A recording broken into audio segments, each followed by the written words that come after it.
The floating isles above the planet hung like silent islands in the sky. On these high cliffs lived creatures humans called dragons, giants with wings so wide they could block the sun. No human had ever spoken to them. They watched from afar, and humans only whispered about them in stories and legends. They were quiet, distant, and powerful.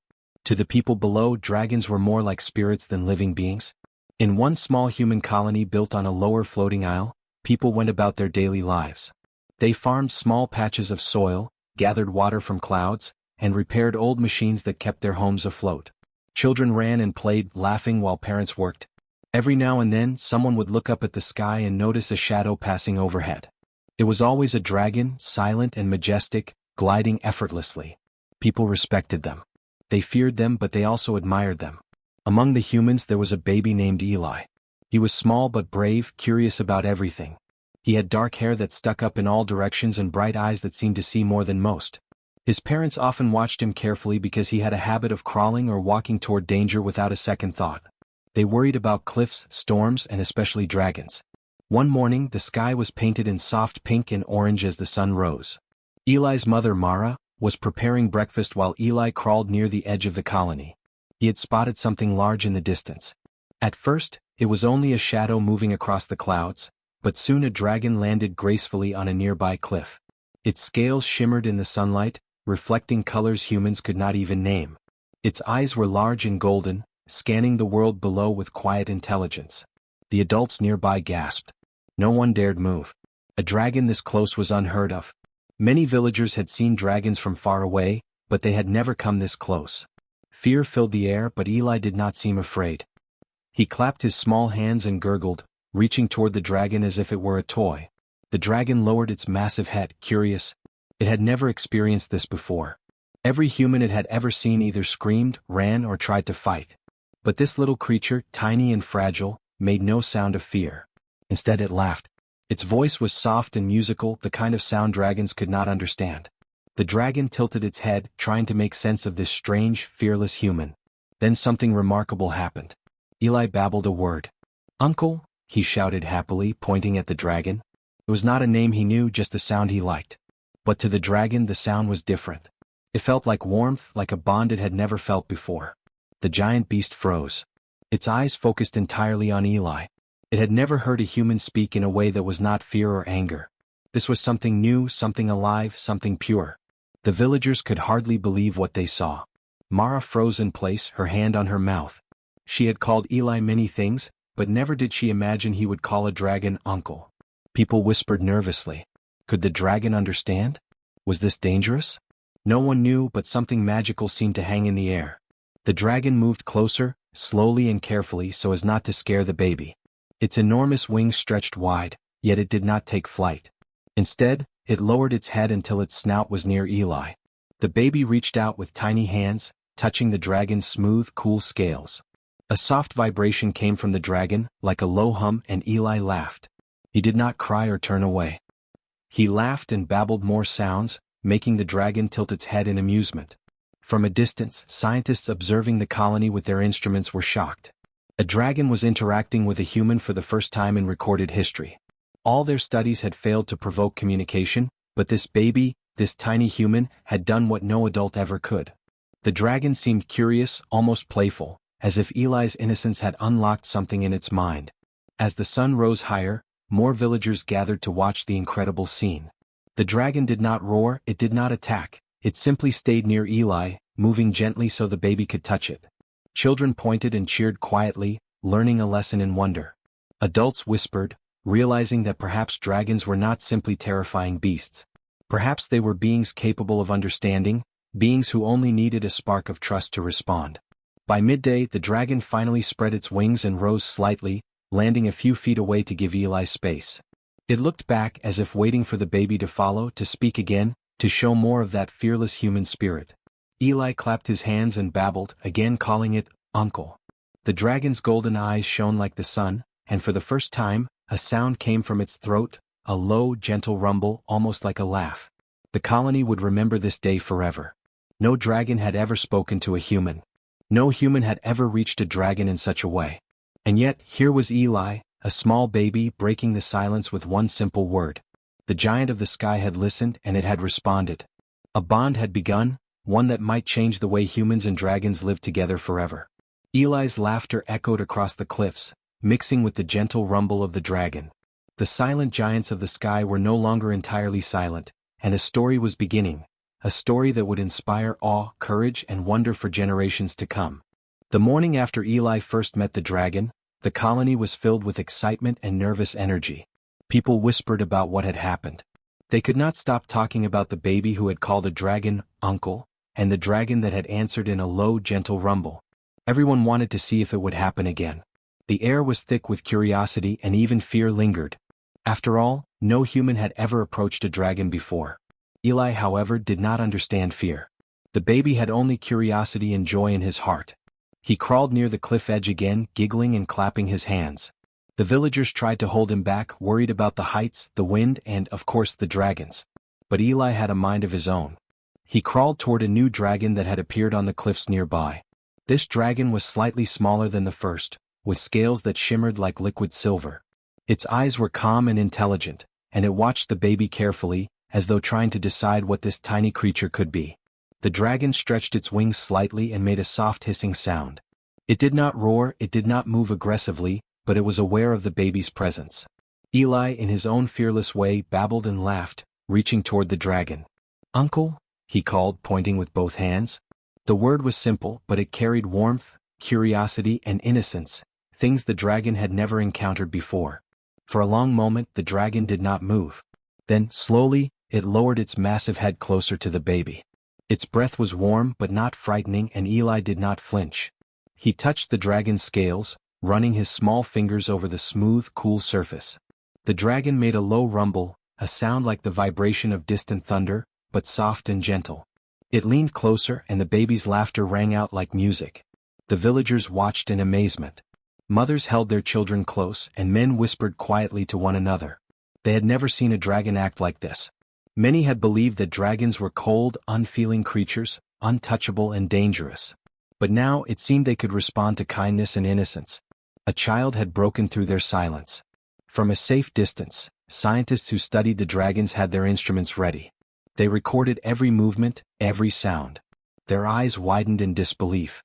"It's interacting," one of them said. "No dragon has ever interacted like this. It's communicating." The other scientists nodded, amazed. Their years of research had only shown dragons as silent observers. But this baby had unlocked something they had never understood. Eli's parents finally reached him, but they did not pull him away. They realized the baby was safe and the dragon had no intention of harming him. The dragon's golden eyes followed Eli closely, showing attention and focus. It moved with care, ensuring the baby could explore without fear. The bond between them was visible to anyone who looked closely. Other dragons on nearby cliffs began to notice. They had always watched humans from a distance, indifferent to their lives.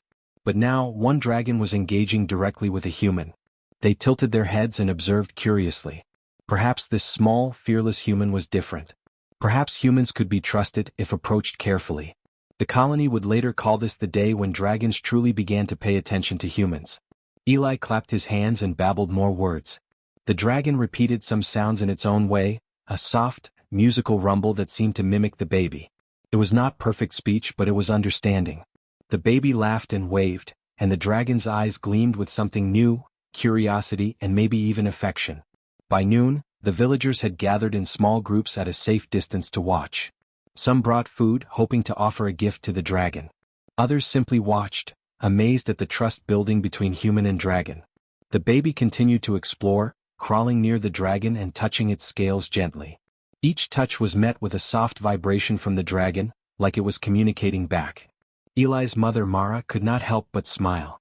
She had always worried about the dragons, about the dangers of the cliffs and skies. But seeing her child and the dragon together, she felt a strange sense of hope. Perhaps humans and dragons were not enemies after all. Perhaps there could be a friendship between them, starting with a single child who spoke fearlessly. The sun moved slowly across the sky, casting long shadows over the cliffs. The dragon eventually stretched its wings fully and took off, gliding smoothly across the air, but always returning to hover near the baby. Eli clapped and waved, shouting, "Uncle," once more. The dragon responded with a soft rumble, circling above in a protective manner. By the evening, the colony realized something extraordinary had happened. No human had ever come this close to a dragon. No dragon had ever stayed near a human voluntarily. And yet, here was Eli, small and fearless, forming the first real bond between their species. It was a small encounter, but it would change everything. The night came, and Eli slept safely in his crib, the first human to ever touch and communicate with a dragon. Outside, the dragons rested on their cliffs, no longer entirely silent, no longer indifferent. They had seen the courage of one small human, and they had responded. The world was beginning to change, slowly and quietly, as a new connection formed between humans and dragons, all starting with one fearless baby and one simple word, uncle. The next morning, the floating isles were calm and bright, with the soft sunlight reflecting off the clouds below. Eli was awake early as usual, babbling happily and reaching for everything he could see. Today felt different. There was an excitement in the air, and even the adults could feel it. News of the previous day's encounter with the dragon had spread quickly throughout the colony. Everyone wondered if the dragon would return. And it did. High above, a shadow passed over the colony. People looked up, shielding their eyes from the sun, and gasped. The dragon from yesterday returned, gliding smoothly on its massive wings. Its scales shimmered in golden light, and its eyes searched for the baby. Eli, sitting on a small blanket outside his home, waved his tiny hands. "Uncle," he called, his voice full of laughter and joy. The dragon circled once and landed gracefully on a nearby cliff. This time it seemed more confident. It lowered its head closer to the baby, studying him carefully. There was no fear, no aggression. Only curiosity and a strange, gentle warmth. Eli crawled toward it, reaching out to touch its smooth, cool scales. The dragon responded with a soft hum, a sound that felt like a vibration in the air. It was a sound the humans had never heard before, soft, musical, and filled with attention. Scientists observing from a distance could hardly believe their eyes. Their instruments recorded the dragon's every movement, and the readings showed changes in its energy, something like emotion. One scientist whispered, It's responding to him. Not just noticing but responding." Others nodded, staring in amazement. Their years of research had shown only distance and silence. Now, one small human had broken through the dragon's quiet barrier. Eli's parents watched nervously but stayed close. They had learned that the dragon meant no harm, but its size and power were still frightening. Mara, Eli's mother, held her breath as the baby crawled closer, laughing and reaching out. The dragon lowered its massive head, letting Eli touch its scales again. It leaned in carefully, and a soft vibration ran through its body. The baby giggled, hitting the dragon lightly with his small hands, and the dragon responded with a low, gentle rumble that sounded almost like a laugh. Something remarkable was happening. The dragon moved closer, not as a threat, but as a participant in a quiet game. Its eyes followed Eli's every move, showing curiosity and intelligence. The baby's innocence had unlocked something inside the dragon. For the first time, it seemed to understand that humans could be kind, fearless, and genuine in ways the dragons had never experienced. Other dragons began to notice the encounter. From nearby cliffs, a few dragons tilted their heads and watched carefully. They had always stayed distant, observing humans from afar. But now, one of their kind was interacting directly without hostility or fear. Slowly, curiosity spread among the dragons. Perhaps humans were not as frightening as they had believed. Perhaps there was a way to connect, even across species. Eli continued to babble and laugh, pointing at the dragon and repeating the word, "Uncle." The dragon tilted its head, mimicking some of the sounds in its own way. It was not perfect communication, but it was the beginning of understanding. The baby's laughter was like music to the dragon's ears, simple and pure, and it responded with more soft rumbles. Villagers gathered at a safe distance, watching silently. Some brought small gifts like pieces of fruit or shiny stones, leaving them carefully on the ground. The dragon sniffed a few of them, then ignored the rest. It was not interested in food. It was interested in the baby, in this small human who had no fear and no agenda, only curiosity and joy. Mara knelt beside Eli, her heart swelling. She had worried for years about the dragons, about their strength and unpredictability. But seeing Eli and the dragon together, she realized something important. Fear and caution were not the only ways to survive. Courage, innocence, and a kind heart could achieve something no weapon or tool could. Her child had done what generations of adults could not. The dragon's wings stretched wide, and it shifted its weight, landing gently on the cliff so Eli could crawl near it. The baby clapped and babbled, and the dragon lowered its head closer, its golden eyes shining with something like affection. It was a connection neither species had experienced before. A bond had begun, fragile yet powerful, built on trust, curiosity, and the courage of one small human. By midday, the colony began to understand that this was more than a single encounter. The dragon had awakened something in its kind. Slowly, more dragons began appearing in the distance, observing quietly as if waiting to see how the humans would respond. Eli's simple laughter and fearless words had created ripples that reached far across the floating isles. As the sun dipped lower, the dragon finally spread its wings and hovered above the baby, circling once before landing again nearby. Eli waved and shouted, "Uncle." The dragon responded with a low rumble, its eyes never leaving the baby.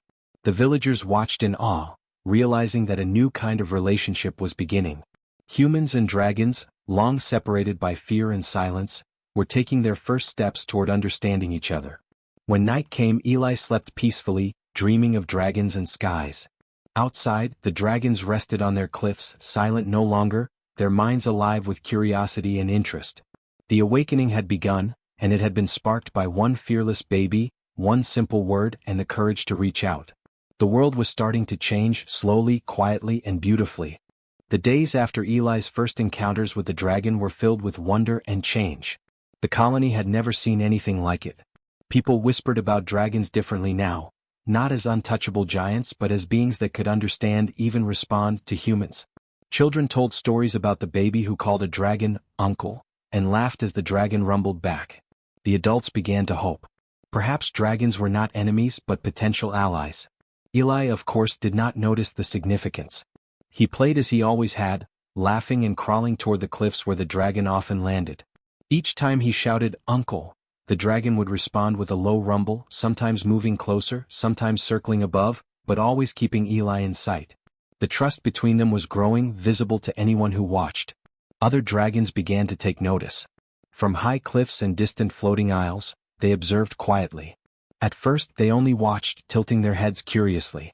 But gradually one or two started to approach, staying at a distance at first.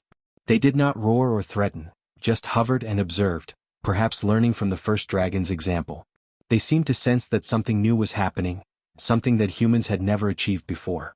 The colony adjusted to this new reality. Farmers moved cautiously as dragons glided nearby, and children were taught to respect the creatures rather than fear them. Scientists began documenting every interaction, fascinated by the unexpected changes. They noticed that the dragons seemed calmer, more attentive, and more willing to approach humans who were kind and gentle. The first dragon, now called Uncle Skyfire by the colony, had set an example that others seemed to follow. Eli's family watched closely as the bond grew stronger. His parents marveled at how fearless he was, how his laughter and simple words could reach a creature as powerful as a dragon. Mara often thought about the lessons this child was teaching them all. Fear had always kept humans cautious, but courage, innocence, and kindness could create understanding and trust. Eli had done what no adult could. He had opened the door to a new way of life. One afternoon, Eli crawled toward a smaller dragon that had been watching from a distance. He held out his hands and shouted, "Uncle?" The dragon hesitated at first, but then, slowly, it lowered its head and allowed the baby to touch its scales. A soft rumble echoed from the dragon's throat, and Eli laughed, clapping his hands. It was a small moment, but it was a breakthrough. Another dragon had begun to trust humans. Word of these encounters spread quickly among the colony. Children began looking at dragons differently, not as terrifying beasts but as potential friends. Adults were cautious, but hope replaced fear in many hearts. They realized that dragons could choose to protect humans, just as humans could choose to respect dragons. The first steps toward coexistence were taking place, led by a baby who did not understand fear or danger. The dragons themselves were changing. Observing the interactions, they began to learn that humans were not just small, weak creatures to be ignored or feared. They saw bravery, intelligence, and most importantly, honesty in the baby and in those who treated him with care. Slowly, dragons that had once remained distant started to approach more boldly, testing the waters of this new relationship. They mimicked sounds, studied gestures, and began learning the simple ways humans communicated. By the end of the week, the colony was surrounded by dragons more often than ever before. Some hovered in the sky, watching silently. Others landed nearby, keeping a careful distance. But all were curious, all were alert, and all were ready to respond if approached with trust. Eli's laughter became a signal that dragons could understand, a small human voice carrying courage and friendliness across the cliffs and clouds. One evening, Mara watched Eli playing near Skyfire. The dragon's massive head was lowered close to the baby, eyes golden and attentive. Skyfire nudged Eli gently with its snout, and the baby giggled, reaching up to touch its scales. Other dragons perched on nearby cliffs, silent observers, learning from this simple, fearless interaction. Mara realized that something extraordinary was happening. A single human child had begun to change the way dragons thought about humans. The scientists recorded everything, knowing this moment was historic. It was the first time dragons had shown willingness to connect with humans, and it was happening because of a child's innocence and bravery. The colony celebrated quietly, knowing that this trust, once formed, could grow. Dragons and humans had always shared the same sky, but now they might share more: understanding, protection, and maybe even friendship. As night fell, the dragons returned to their cliffs, but their thoughts had changed. Skyfire stayed near the colony a little longer, circling slowly above, watching Eli sleep peacefully in his crib. Other dragons remained near the cliffs, their golden eyes glowing faintly in the moonlight. They had seen courage, curiosity, and kindness in humans, and they were learning that these qualities deserved respect. The colony went to sleep with a sense of wonder and hope. Humans and dragons were no longer entirely separate. The first bonds had formed, fragile yet powerful, and the world felt larger and brighter than it had before. Eli had done what no one expected. He had awakened the giants of the sky, and in doing so, he had begun a story that would change generations. A story of trust, friendship, and the quiet courage of a small human who had the power to reach creatures much larger than himself. The sun rose slowly over the floating isles, casting a warm glow across the cliffs. Eli woke early, laughing and clapping his small hands ready to greet the day. He crawled toward the edge of the colony where Skyfire, the dragon he had first called Uncle, was already waiting. The massive creature rested gracefully, its golden eyes fixed on the baby. Other dragons perched nearby, watching carefully, curious but calm. The colony had changed in the past few weeks. Humans and dragons were no longer distant observers. Slowly they were learning to coexist. Farmers worked with dragons flying above, carrying small bundles of harvested crops or guiding clouds for water collection. Children watched in awe as dragons glided near the homes, and adults realized that fear was no longer necessary. The dragons had learned trust and humans had learned respect. Eli's laughter rang out and Skyfire rumbled softly in reply. It bent its head close, letting the baby touch its shimmering scales. The bond between them had grown stronger each day. Now it seemed effortless. Eli babbled, waved, and repeated the word uncle, and Skyfire responded with gentle rumbling, nudges, and even small movements of its wings. The communication was simple, but it was real. Other dragons began approaching more boldly. A small group hovered near the colony, watching Eli and the humans. They observed how the humans cared for the baby and how the dragons responded. Slowly they began to mimic Skyfire's behavior, responding to gestures, laughter, and words. The colony realized that these magnificent creatures could now be friends and protectors, rather than just silent giants in the sky. Scientists documented every moment, recording the changes in behavior. Instruments measured energy flows, vibrations, and sounds. They noted the calm and curiosity in the dragon's eyes. It was unprecedented. Dragons were adapting, learning, and even showing affection in ways no human had imagined possible. And all of this had begun with one small human, fearless and innocent, who dared to speak. The colony held a quiet celebration. People brought small gifts, colorful stones, fruits, and simple toys, leaving them on the ground near the dragons. Skyfire inspected each gift carefully, but the dragon seemed less interested in the objects than in the humans themselves. It nudged Eli gently, letting the baby crawl near the gifts. Other dragons observed, then slowly approached the offerings, curious but cautious. It was a beginning of shared understanding and trust. Eli's parents watched him, their hearts full of pride. Mara remembered the first day she had seen him call the dragon, Uncle. They had feared for his safety, yet their child had done something extraordinary. He had built a bridge between humans and dragons. No adult, no weapon, and no machine could have done what Eli did with his innocence, courage, and simple laughter. As the day went on, dragons flew closer to the colony. Some hovered over rooftops, others perched near the cliffs. They were learning, observing, and sometimes interacting with the humans carefully. The sky was filled with movement, but it was not frightening. It was full of possibility. People began to understand that dragons could protect them from storms, help them gather resources, and even guide them safely across the floating isles. The age of fear was ending, and a new era of cooperation was beginning. Eli crawled to the edge of a cliff and looked up at the dragons above. "Uncle," he shouted, waving his tiny hands. Skyfire swooped low, circling and letting Eli reach up. The other dragons watched and mimicked, some lowering their heads in silent greeting. It was a simple moment, but it carried weight far beyond what anyone could see. It was history in the making, a bond that would shape the future. As night approached, the dragons returned to their cliffs, but they did not disappear entirely. Some hovered near the colony, watching over the humans as they slept. Skyfire stayed closest, its golden eyes glowing softly in the moonlight. Eli's laughter had created ripples that reached far across the floating isles, and the dragons had learned that humans could be trusted, respected, and even loved. The colony slept peacefully, dreaming of skies filled with dragons that were no longer enemies but allies. The first bond had been formed, fragile yet strong, built on courage, innocence, and a single word, Uncle. Eli had done what no human had ever done before. He had changed the way dragons saw humans, and in doing so, he had changed the world forever. In the days that followed, humans and dragons continued to learn from each other. Villages grew stronger with the help of dragons guiding resources and protecting the skies. Scientists studied the creatures with new understanding, while children played near dragons, learning that friendship could exist even with the most powerful beings. Eli grew, and with him grew the trust between the two species. Where there had once been silence, there was now communication. Where there had once been fear, there was now respect. And all of it began with a baby, a fearless heart, and one simple word that bridged two worlds, Uncle. The sky, once empty and distant, was now alive with wings, laughter, and hope. Humanity had reached the dragons not with force but with courage, curiosity, and love. A new era had begun, a future where humans and dragons could thrive together, side by side, in the vast and beautiful skies of their world.